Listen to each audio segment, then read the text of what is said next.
to? And what did this world do to you? What will it take to get you through? And how long has this had a hold on you?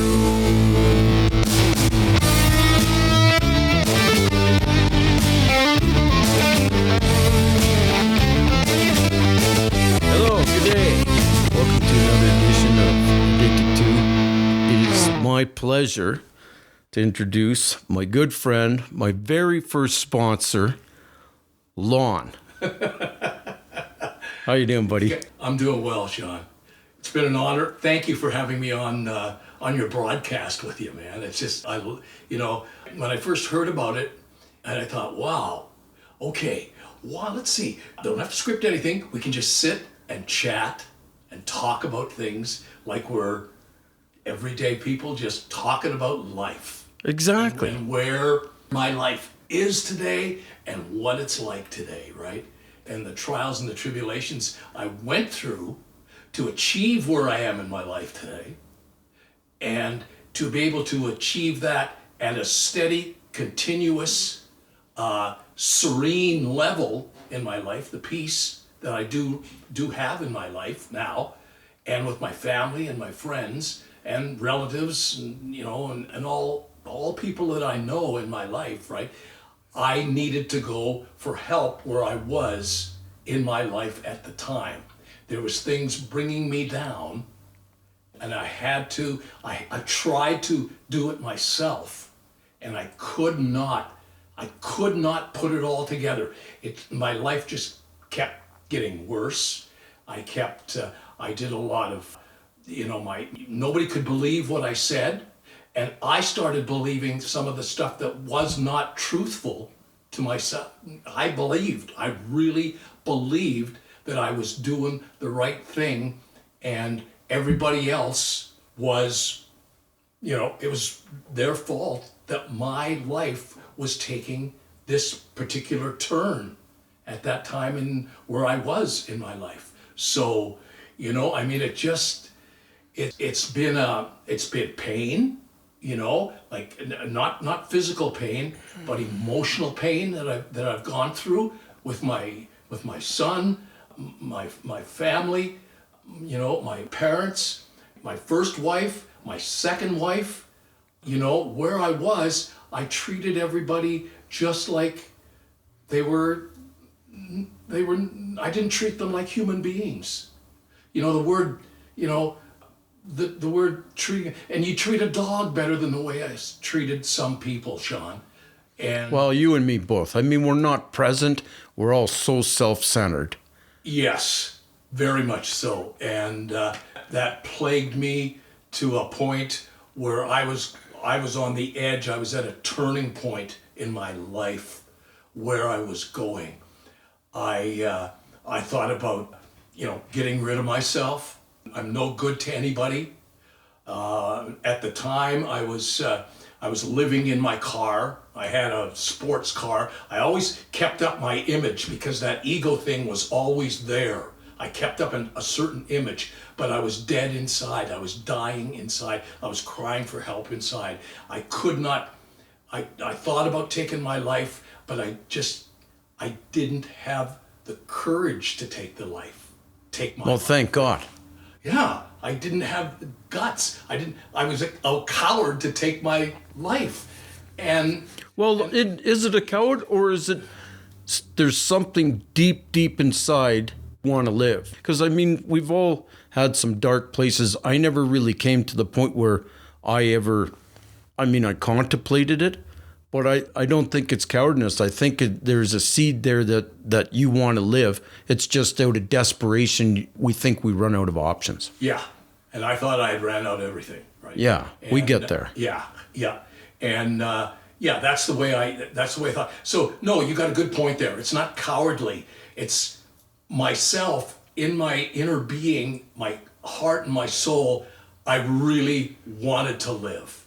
I really did not want to do But you didn't want to live the way I this was. way anymore. No. Right? Because it's not working for you. No, I had to make some sort of changes. I had to make numerous amounts of changes in my life, right?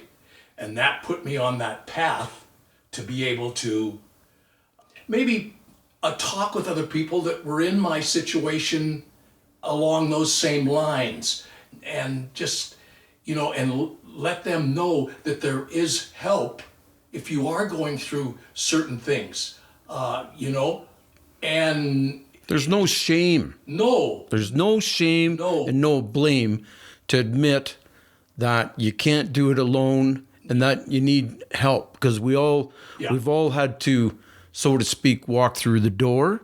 yes, But once you do, just to tell a little bit of our backstory, yeah, you were one of the first people I met in the 12-step. And then I asked you to be my sponsor after hearing you speak. And, our relationship started from there. yeah, and I think when you asked me to be your sponsor, I had a couple of years sobriety. I do believe. Yeah. And I was just getting into the program, but I was working with people, in the program, and my sponsor was with me from day one. The first night I made these changes and started to make these changes, and really realized that I did need help, and that my life, can be better. I knew about stuff like this because I was introduced to a program many, many, many years ago. And I was told by family, I had an intervention going on, and my family called me in, and you will go and do something about the way your life is going now. Or was there an ultimatum? Or,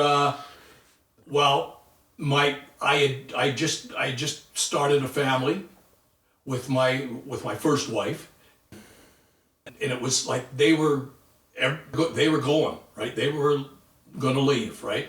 So it wasn't really a desperation with me. It was to keep my family. So I did not get into a program where I would, explain and share what was going on with me deep down. And it took me a long, long time. And I did not want to be there because I still figured I could control what was going on in my life. And I tried for about 30 years to control what was going on. And I was still in around, a program, a 12-step program, right? But nothing was changing in my life because I wasn't changing, because I did not want to be there. I refused to be there. And if I could, likely you weren't applying any of their suggestions. I'm guessing, much like the first time I went, the seed was planted, but we weren't watering it, Nurturing it, maintaining it. Trying to do it more as, trying to appease. I wasn't really trying to appease anybody at that point, but it wasn't taking. But I'm getting the sense that you were like, if I show up, that'll kind of get them off my back a little bit, that they'll, ease up a little bit, and I'll be able to continue on. Exactly. Right. But I always thought I can always live that life when I always had I had a voice in the back of my head saying, you can always go back to that, Lon. You can go back, easy. But this'll lighten things up, right? It'll ease things up a little bit, right? Yeah. But I'll still keep doing what I'm doing, and I'll go to this thing, right? And do this and do that. And that did not work. We still split up. Eventually, because my life kept getting worse and worse and worse as I got into, the way I was living. I was just living to put a mood altering substance in my life and take that in, right? And that was the problem. That was where the problem was in my life, and I had to, and I came to believe that there is a solution And that's what I learned through the 12-step program. But- There is a solution. Just if I could, Yep. you were also in an occupation which sort of allowed that behavior to continue. You know, we don't have to mention it if you don't want to. You can. But you were an on-air personality. Yeah. So it was not uncommon. I know you've shared with me, it was certainly not uncommon for you to have, you know, a little bit of whatever in the coffee while you were doing your work. Yes. And then, yes. Yeah. you know, you were probably, 3 sheets to the wind by 2 o'clock Pretty most much. days, right? I managed to get through. Maybe people would know me because of the substance that I took and put into my coffee, or just put into a glass. You know, whatever the case, right? I inserted it into my body, right? You got it into you. Yeah, I got it into me, right? And so people probably knew. I thought they never knew. You know, I would just. But they enabled it. Yeah. Even if they did know, your bosses or whatnot. Back then, when I was in the broadcasting game and on radio, right? This was in the early 70s, late 70s, early 80s. So anything Go as long as you kept spinning the records and just keep, and you can kind of get. And I did certain things on the air where I was just messing around, and it was just like some of the stuff was just way out of here, right? But it went down. People accepted that stuff, and they loved it. And then it gave me more because they fuel. thought you were crazy and it kind of fit the I guess so. persona. Yeah, and I was crazy to a point, I guess, and back in those days we didn't have to use our real names, so I would come up with fictitious radio names, right? And a lot of the stuff pre-recorded so that you could just basically babysit and just watch this thing run for hours while you're just kind of killing time, or did you have to interrupt quite a bit? No. When I first got going in the 70s, none of that was going on. As I got, a little bit, because I lost jobs. I lost good radio jobs, right? And then when I got back in, finally, somebody would hire me, take a chance on me, right? But as we got into the another decade, century, the 2000s, Right? Yeah. Then another Or millennium. That's it. The millennium. Yeah, and you could record stuff. I could, and this, I was talking to friends of mine right about this, and they said you record your voice like. I didn't have to stay for the full. If I was on a 4-hour shift, I could record the last hour and leave, right? And I could still listen to my show on the way home, wrapping up the show type thing, because you pre-record stuff, right? Breaks. Wow. They give you breaks to record. You still play the music. It's all on. It was all on computer then, right? But back when I started, it was 45s, McCurdy turntables and stuff, right? You get me talking about it. I kind of get excited a little bit about it, Sean. I get, but I've been retired now for 12 years, and I don't miss it. And it's I've got a bunch of cassette tapes at home. In fact, I was going through some of those today, right? And and I've got reel-to-reel tapes, because we used to take tapes and splice them. And you could knock off stuff that was going on, and you could play them back, right? And you just, on the air, and it was, so, yeah, and that was, I wasn't very good at splicing, so, but when they got into the pre-recording stuff, it was a little easier for me. We just had a little mixer like you got, and you just pre-record stuff, right? You just do your show. But the whole thing was, it certainly didn't speak very well to your addiction because No. they enabled that, or at least if they knew something was going on, they didn't say it. Where most jobs, it would be pretty tough to get away with it to that extent. Although some people do. I mean, I know that I've met people, and I'm not going to give any names or any instances, but I mean, I've met people, and I was in my addiction. Yep. I admit I should not have been driving The next day, I would have blown over, but not many people are looking for drunk drivers at 7 a.m. And away I'd go, and I was able to hide in mechanical rooms, up on roofs, and whatnot. So I did my fair share. I don't judge by any means. I'm just saying that there's few occupations. If you're in an office environment or whatnot, it would be more blatant. But I still think a lot of people get away with it, even, there's probably whispers back, he's takes some stuff in his coffee, eh? And not many people say anything. No, I don't think, some people are starting to understand what we folks go through, right? I mean, it's a little more understanding in the business now, and they're in businesses and whatever life people are, whatever they're doing in their life, and they're coming to understand that this is a malady. It's an illness. It's a some don't want to call it a disease, but I do sometimes. It's something that I needed help doing, and it was sometimes I thought, whoa, okay, there was some stuff out there as I went on in years, and I was trying to control all this stuff, and I heard of some pill that you could take where you would not have to open I used to call my hole below my nose, right? And take anything like, because it wouldn't work with these pills. But my life was like so unmanageable, Sean. It was just so, I needed something. I needed to better my life with somebody who was going through the same thing I was.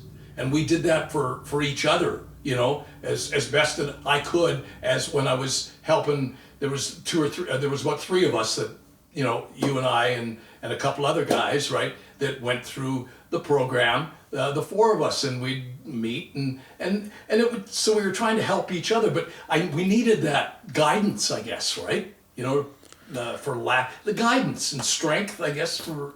I think not only that, I think it's what I find, the theme that I keep coming back to now, and as I'm talking to the multiple years, the guys that are, and the girls, mind, body, and spirit.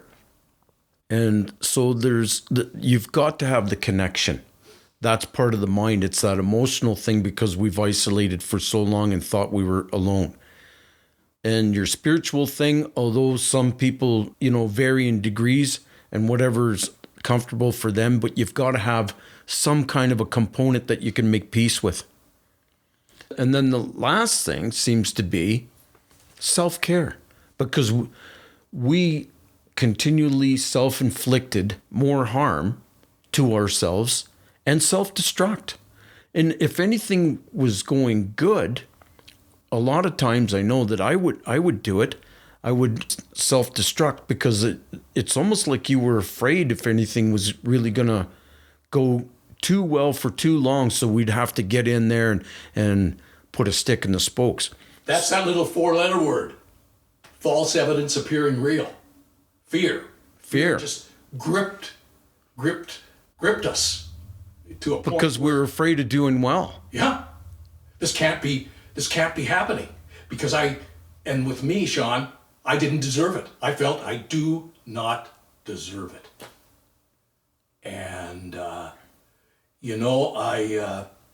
I've come to change my thinking, that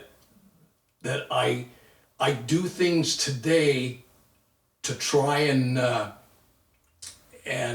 I try every time I do something or think about something, I think it's a spiritual thing for myself in my inner being, that I think about them, where they might be in their lives and what's going on, before I do any responding to what. Before you react. Yes. Yeah, I try not to. I used to react.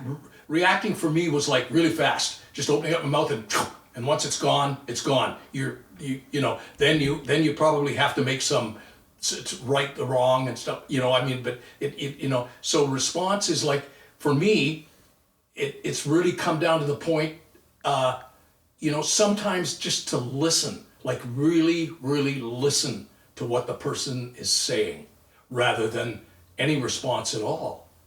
And that's worked for me in some cases, Sean, And- just to listen.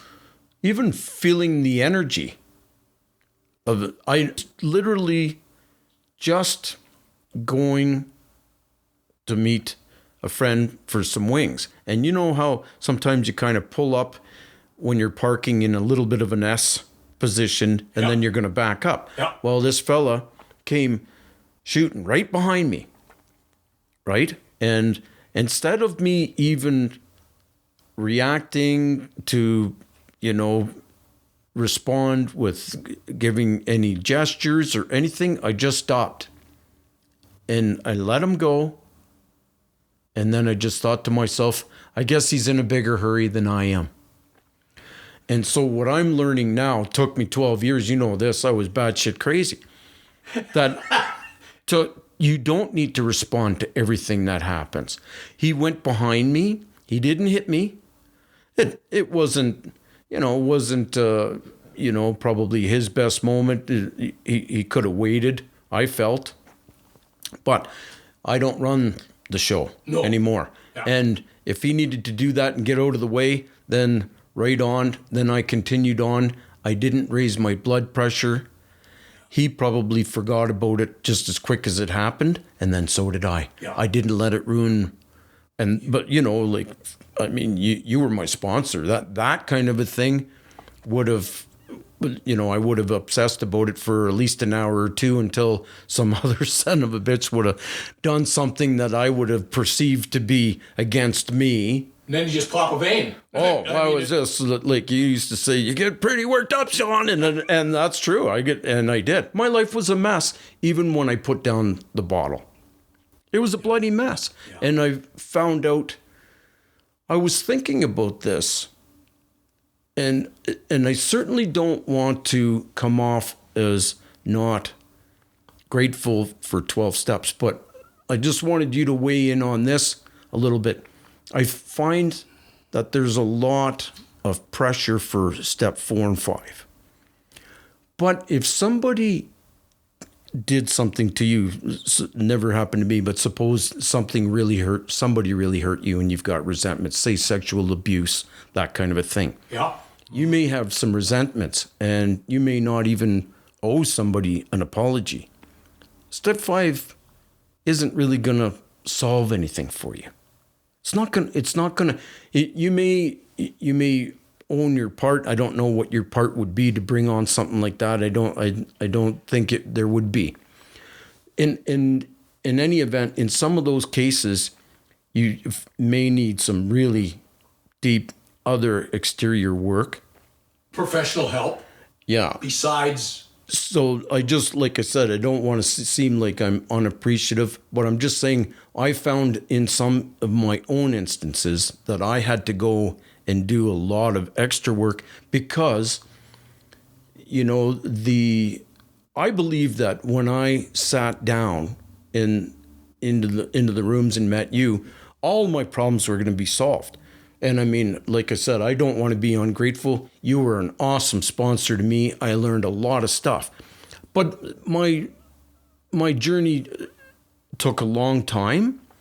And what I'm trying to do is just give a little bit of advice to the newer comers that are suffering and saying, look, you don't have to suffer. I mean, I had a buddy of mine, Danny, 31 years, and he suffered for 28. He says he's only really found serenity the last 3. Yeah. So what I'm trying to do is just give that little bit of secret sauce to somebody. Hopefully they don't have to go as long as we did.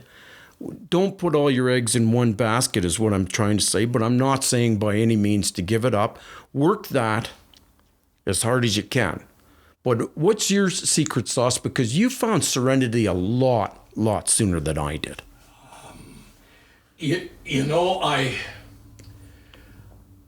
I have something that looks after me. I don't know what it is. It's a power greater than myself, whatever that is. It's a higher power, an inner being with me that looks after me. And it was a little maybe a little more simpler to me. If I keep things simple, it's a little easier for myself. That's just for me. And because when I was first introduced to a 12-step program, it was like I was out there for about 30 years or so, and in and around this program, and I ended up in some places that I never thought I would go, and I was at that time in my life, Sean, I was pretty mouthy, and anything went, right, because I thought everything was, I could do anything. Screw anybody. Just and 6 foot and bulletproof. Yeah, doesn't matter, right? But I always seem to come out of those without getting beat up to a point where I'm in the hospital and on whatever, right, keeping me alive, or getting killed. So it wasn't me, something was looking after me all those years until I was able to get in, till I accepted what my problem was and to do something about it and to learn to grow and mature. I was so immature. I think I was 32 years old, but I hadn't, I had to grow up, and it took me 30 years, but something looked after me all those times, got me through scrapes that I never thought I'd, ever make through. And I'm here today because of whatever helped me through, and I just keep that belief going, even in my sobriety. I just keep that going. That's always there for me, and I know it's there for me. So with steps 1, 2, and 3, those were, I was powerless, and I still am powerless over people, places, things, and situations. My life was unmanageable. I had nowhere to go, and I came to believe a little bit more in that power greater than myself, and I made a decision to do what I had to do to better my life and to give back and help others, help where they are in their lives, hopefully to plant a seed, like we were saying earlier in the broadcast, right? The same thing, right? Plant that seed. And when I see things down in 4 and 5, and I see it down in black and white, in pen to paper, I can realize that what I was doing, what I did to start the ball rolling, what I can do, what I could have done better, and what I can do today to continue the life that I've been given, Sean. So do you do some journaling as well, or are you just talking about? No. Okay. No journaling. No. Because I found, even for myself, we were talking about, I like to do my poetry. I wrote a couple children's books. They never went anywhere, but right. So, even when I was on vacation to watch the sun come up, I wrote down some things, and it's so therapeutic to me. I think there is a component of getting the pen down to paper, and even if you don't show anybody or necessarily, share it with anybody or use it as a step, yeah. It's a valuable tool. Yes, very, very much so. I did share it with it was my sponsor. I shared. Yeah, well, you're talking about specifically doing a step. Yeah, and that Step 4, right? Yes, and that helped me. Now I've done a few, and sometimes I think, maybe to do another one. I just haven't. Where I am in my life right now, I'm just, I'm doing, pretty good, right? But I don't want to get deep into something. If something, ever, tragically happened in my life, just to run over and do a step 4 and 5, I don't think I don't know whether those are the right reasons to do that. No, and then it was funny because somebody told me just the other day, and I never thought I'd hear this, but somebody said, you forget what it's like to be a newcomer. And I was thinking about that. Exactly. And, you know, it's a compliment that, and somebody told me that, you know, that I inspire them. Like, I inspire you? But we're going to take this up on the next show, but I mean, you well remember the kind of shape I'm in. I mean, somebody could, if a guy would have drove behind me the other, you know, a few years ago, Yeah. man, I would have been livid, right? Yeah. But let's talk more about that and then I want to talk about more about how often you make your connection and what do you do. But we're out of time on this one, so we'll wrap this one up, Okay. and then we'll continue on with next week's show. Sounds great. All right. Okay, thanks, buddy. We hope you're all looking after yourself there. You guys have a good day, and we'll see you soon.